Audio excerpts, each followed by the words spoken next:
आदाब, मैं हूं सफदर रिजवी। आप देख रहे हैं लाइव एक्सप्रेस चैनल। आपसे गुजारिश है कि इस चैनल को सब्सक्राइब करें, लाइक करें, शेयर करें और कमेंट करें। अब देखें एक अहम खबर। शिया वक्फ बोर्ड में अभी भी अफरा तफरी का माहौल है। ऐसा इसलिए कि चेयरमैन को विदेश की यात्रा से फुर्सत नहीं मिलती और वक्फ बोर्ड के मुतवल्ली अपनी मनमानी कर रहे हैं। इसके अलावा मुतवल्ली ऐसे भी काम कर रहे हैं जिसमें वक्फ बोर्ड के चेयरमैन अली जैदी मुलव्विस हैं, या ये कहा जाए कि मुतवल्ली उनके फायदे के लिए काम कर रहे हैं। ऐसा ही मामला यतीम खाने का है।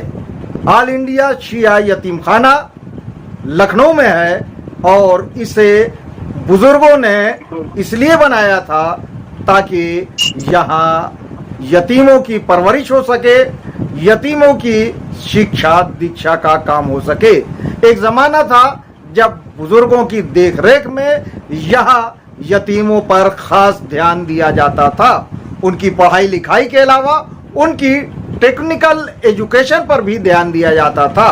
लेकिन आज इस यतीम खाने को बंद करने के लिए तरह तरह की साजिशें रची जा रही हैं। इसके मुतवल्ली एक ऐसे भ्रष्ट व्यक्ति हैं जिन पर सरकारी विभाग में 300 करोड़ रुपए का गबन करने का आरोप है और अभी भी जांच चल रही है। इस संबंध में अल्लामा जमीर नकवी ने आरटीआई के तहत सूचनाएं एकत्र की हैं, जिसे हम जल्द आपके सामने लाएंगे। शिया यतीम खाना का बुरा हाल है, उस शिया यतीम खाना का जिसका एक जमाने में नाम था। रसूलुल्लाह की हदीस है कि यतीमों पर हर व्यक्ति को खास ध्यान देना चाहिए। लेकिन आज यतीम खाना की जमीन खुर्द-बुर्द की जा रही है। यतीमों को इससे पहले वहां से हटाए जाने और यतीम खाना को बंद करने की नाकाम साजिश का खुलासा पहले ही किया जा चुका है। लेकिन अभी जो सूचना मिली है उसके आधार पर यह बात सामने आई है कि शिया यतीम खाना के मुतवल्ली शमीम अहमद ने शिया यतीम खाना की जमीन को चेयरमैन अली जैदी की बहन ताबिंदा जैदी को 30 साल की लीज पर देने के लिए चेयरमैन से रिकमेंड किया है और चेयरमैन ने इस कागज को शासन में भेज दिया है। हम बातचीत करेंगे आज वक्फ बोर्ड के पूर्व सदस्य सैयद फैजी से। सैयद फैजी ताल कटोरा करबला के वैध मुतवल्ली भी हैं। हम जानना चाहेंगे सैयद फैजी साहब से कि शिया यतीम खाने के मामले में आपको क्या सूचनाएं मिली हैं और क्या कौम शिया यतीम खाना को बंद होने देगी? देखिए, शिया यतीम खाने में जो भी बच्चों के साथ हो रहा है वो सारी कौम जो है वो देख रही नहीं है। अभी तक के उसको जानकारी भी नहीं है इस चीज की, क्योंकि इन लोगों ने क्या किया है कि जो भी बच्चे हैं वहाँ के, उनको पहले बाकायदा यहाँ पे कोचिंग चलती थी, उनको तालीम दी जाती थी, बच्चों को पढ़ाया जाता था। बच्चों की कोई पढ़ाई नहीं हो रही है वहाँ, ना बच्चों पे ध्यान दिया जा रहा है। जो भी सारा पैसा आ रहा है उससे बाकायदा लैट्रीनें बनाई जा रही है, बाथरूम बनाए जा रहे हैं, जबकि वहाँ पे अभी लाखों रुपए के नए लैट्रीन बने हुए हैं जिनमें सामने सब मौजूद है। और ये दूसरे लैट्रीन बनाने के बजाय जो भी लोग पैसा देते हैं, जैसे कि जितने भी लोग गाँव में भी ऐसे लोग हैं कि जो यतीम बच्चों के लिए खूब ज़कात सब पैसा निकाल के देते हैं कि इनकी तालीम अच्छे, तो इनको खाना पीना खिलाया जाए, अच्छे से परवरिश करो। जबकि ये चीजों पे ना ध्यान देके वो नए बाथरूम बनाने की कोई वहाँ पे जरूरत ही नहीं है, क्योंकि वहाँ पे बच्चे जो हैं उनकी तालीम मेन होती है, उनकी पढ़ाई लिखाई होती है। उनकी आज तक के कोई पढ़ाई लिखाई नहीं हो रही है पूरे पे, जबकि स्कूल चल रहा है। वहां पे जाके आप सर्वे करिए, आप जाके पता करिए, तो बच्चों को पढ़ाया भी नहीं जा रहा है। और जो बच्चों के पास कपड़े आते थे, पहले कपड़े बनते थे, बाकायदा उनकी कोचिंग भी होती थी, शाम कोर्ट के वो कोचिंग भी जाते थे, कुछ भी वहां पे पढ़ाई पे ध्यान ही नहीं दिया जा रहा है। सिर्फ वहां पे जो भी ध्यान दिया जा रहा है कि शादियां हो, वहां पे लैट्रिने बन जाए, वहां पे बाथरूम बन जाए, इसकी क्या जरूरत? ऐसा भी सुनने में आया है कि वहां पर इलीगल गैर कानूनी तरीके से लोगों को ठहराया जा रहा है, इसमें कितनी सच्चाई है? देखिए वहां पे क्या है ना कि जो लोगों को ठहराया जाता है, जैसे ठहरा के उनसे पैसा लिया जाता है मोटा मोटा, उन्हीं के लिए लैट्रिन बनाई जा रही, जबकि वो यतीम खाना है, तो यतीम बच्चों के ऊपर उनको ध्यान देना चाहिए। पहले जब अली जैदी साहब चेयरमैन बने थे तो वहां पे पहुंचे थे, जाके बच्चों के साथ बर्थडे मना रहे थे, बाकायदा उनके लिए तो डोमिनोज का पिज्जा लेके गए थे। बच्चों को बेवकूफ बनाने की एक पूरी मुहिम बना के पहले बच्चों को पटाए, तो अच्छे अच्छे उनको जाके खाने खिलाए, उनके लिए सारी चीजें करी। अब वो क्यों नहीं कर रहे हैं? अब उनसे जो नहीं है, उनको स्कूल जब से बहन को अपनी खुलवा दिया है, उसके बाद से वहां ना बच्चों को पूछने जा रहे हैं। अब वो बच्चे वही तो हैं जिनके साथ पहले आपने शुरू में सारी चीजें करी, दिखाने के लिए, सोशल मीडिया के ऊपर अपने को दिखाने के लिए कि हम बहुत अच्छे इंसान हैं। तो अब बच्चों की तालीम कहाँ गई? बच्चों को क्यों नहीं पढ़ाने के लिए कह रहे हैं? बच्चे वहां पढ़ ही नहीं रहे, बच्चों की पढ़ाई नहीं हो पा रही है। देखिए फैजी साहब, जो स्कूल अली जैदी की बहन ताबिंदा जैदी चला रही हैं, उस स्कूल का यतीम बच्चों से कोई मतलब नहीं है। उस स्कूल में यतीम बच्चों को कोई शिक्षा नहीं दी जा रही है। तो ऐसे स्कूल को क्यों बढ़ावा दिया जा रहा है जो यतीमों के लिए है ही नहीं?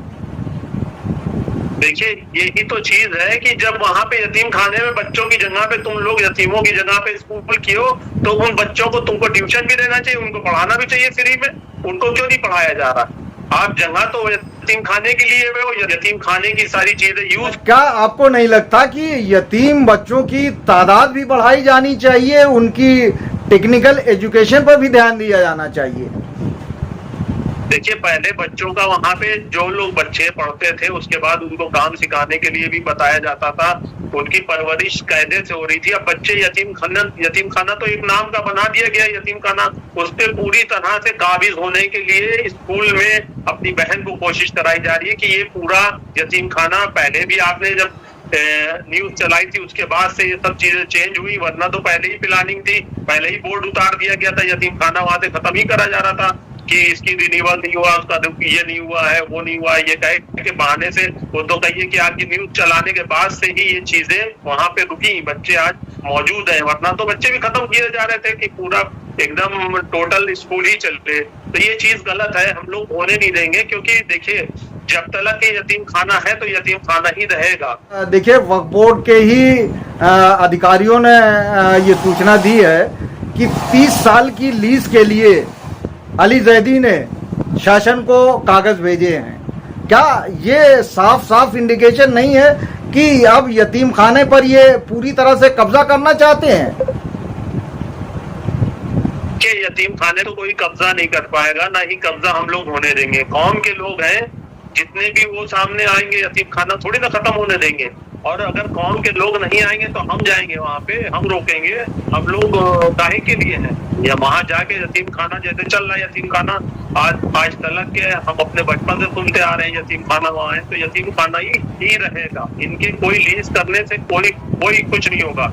इनके पास कौन सा पावर है कि ये लीज करेंगे? इनके पास ना पूरा फोरम है, ना ही इनके मेंबर हैं। और वो मेंबर जो यहाँ पे करेंगे भी तो वो भी जेल जाएंगे, वो क्यों करेंगे? नहीं, आपने सही कहा कि जो इन्होंने लीज के लिए शासन के पास पत्र भेजा है वो इंडिविजुअल कैपेसिटी में किया है, जबकि ये अकेले चेयरमैन की कोई हैसियत नहीं होती, वो कोई ऑर्डर पास नहीं कर सकता। और अब जबकि सीईओ अजीज अहमद साहब आ चुके हैं बोर्ड में, तो हमारे ख्याल से उनकी जिम्मेदारी है और शायद वो चीज़ों को जो इन्होंने गैर कानूनी काम किए हैं उसकी बहुत ही बारीकी से जांच कर रहे हैं। उनकी नज़र में आएगा तो शायद वो, आप लोग अगर उनको बताएंगे तो वो इस पर कार्रवाई भी करेंगे और शासन को इस बारे में अवगत कराएंगे कि ये जो इन्होंने लेटर भेजा है लीज के लिए वो गलत है। देखिए जो इन्हें लेटर भेजा है, पहले तो उनको एजेंडे में लाना चाहिए। जब ये बोर्ड में इनके जितने मेंबर अभी मौजूद हैं उनको एजेंडे में कभी ये चीज ये लेके आए हैं कि नहीं लाए?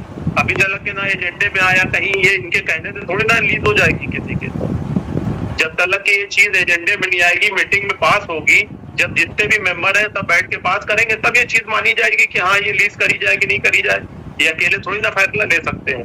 एक खबर बड़ी तेजी से उड़ रही है कि बोर्ड की मीटिंग होने वाली है, तो ऐसा मैंने कहीं सुना है कि आप भी बोर्ड के मेंबर अभी भी बने हुए हैं, चूंकि आपने चुनौती दे दी है और दूसरी जगहों पे आपने अपनी बात रखी है कि आपको गलत तरीके से हटाया गया है। तो क्या आप अभी जो बोर्ड की मीटिंग होगी, पहली बात तो होनी नहीं चाहिए क्योंकि कोरम नहीं पूरा है, लेकिन अगर बोर्ड की मीटिंग होती है तो क्या आप उसमें शामिल होने के लिए वहां जाएंगे? देखिए, पहली बात तो बोर्ड में जो जैसे हटाया गया है कि जिस टाइम पे जब चुनाव हुआ था तो हम मुतावल्ली थे, ठीक मुतावल्ली थे, हम मुतावल्ली कोटे से हम चुनाव लड़े। जब हम जीत गए थे तो हम चाहे मुतावल्ली कोटे से जीते हुए हैं, अगर हम मुतावल्ली से भी हट जाएंगे तो हम मेंबर रहते, मगर वहां पे शासन में पैसे को ले दे के ही हमको हटा दिया गया, वहां से की मेंबरशिप से इनको हटाया जाए। मगर हमारा जब बोर्ड में हाई कोर्ट में चल रहा है तब तक के ना एक तो चुनाव हो सकता है बोर्ड का, जो भी ये मुतावल्ली कोटे का है चुनाव, उसके लिए भी हमने सूचित कर दिया है, सबको लेटर भेज दिया, मुख्यमंत्री जी को भी भेजा है। तो उसमें ये भी दिखा दिया है कि हमारी इस कोर्ट में हाई कोर्ट में हमारी इस बेंच में मुकदमा अभी चल रहा है। मुकदमे के बीच अगर वो किसी को भी चुनाव कराते हैं तो अगर हमारा डिसाइड हो गया मेंबर के लिए तो हम मेंबर हो जाएंगे। तो मुतावल्ली कोटे से 3 मेंबर कहाँ ले जाएंगे? 2 मेंबर चलिए मुतावल्ली कोटे से अगर आ गए तो अगर हमारा डिसाइड हो गया, ये तीसरा मेंबर कहाँ ले जाएंगे? तो चुनाव तो एकदम ही नहीं हो पाएगा, चुनाव होएगा नहीं। मेन चीज है कि जो अगर ये मीटिंग कर रहे हैं, एक तो टोटल मीटिंगें इलीगली हो रही हैं क्योंकि जो इलेक्टेड मेंबर है उनकी तादाद कम है और जो सिलेक्टेड है वो भी यहाँ के तो है नहीं, सब इधर उधर के हैं। तो अगर वो मीटिंग करेंगे, अगर हमको बुलाया भी नहीं है तो हमें अगर टाइम मिलेगा तो हम जाएंगे वहां पे मीटिंग में। देखिए, अभी एक आपने बहुत ही गंभीर आरोप लगाया कि शासन ने पैसे ले दे के आपको हटा दिया। ये तो बहुत ही गलत बात है। अगर इस तरह का कोई काम हुआ है तो ये आप किस आधार पे कह रहे हैं कि आपको जो है पैसे के लेन देन के बाद हटाया गया? देखिए, जब क्या कहते हैं कि कोई भी, हम जब चुनाव लड़े थे तब तो हम मुतावल्ली कोटे से तो लड़े थे, तभी हम मेंबर हुए। जब हम हटाने के बाद हमें मुतावल्ली से हटा दिया तो मेंबर तो हम 5 साल रहेंगे ही, क्योंकि हम इलेक्टेड मेंबर है, हम जीत के आए चुनाव, हम कोई नॉमिनेटेड थोड़ी ना मेंबर थे।